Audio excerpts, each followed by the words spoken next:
Agaw buhay na matagpuan ng isang naagapos na batang babae sa ilalim ng tulay sa Cainta, Rizal. Ang biktima na isugod sa ospital at posibleng nagtamo ng brain injury. At saksi live at exclusive, si Athena Imperial. Athena? Igan Pia, isinugod nga rito sa Cainta Municipal Hospital ang isang batang babaeng nakitang nakagapos at nakatali ang liig.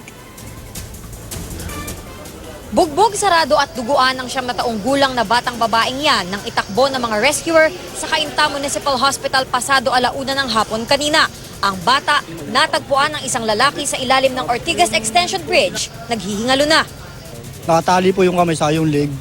Opo, yung nagsasalita po siya na tulungan ko daw po siya. Kaya dali-dali raw humingi ng saklolo si Jose Abrera. Ayon sa doktor, kalunos-lunos ang kondisyon ng bata nang madala dito sa ospital. Sumusuka rin daw ng dugo ang bata at maaaring nagtamo ng traumatic brain injury. Sa ngayon, nasa ligtas na kalagayan naman na raw ang bata, ngunit kailangan pa siyang ilipat ng ospital para sumailalim sa CT scan. Sarado yung buong both eyes niya, dumudugo yung kanang tenga niya, and meron siyang ligature marks, parang binigti siya. Marami siyang galos, tsaka pasa sa buong katawan niya.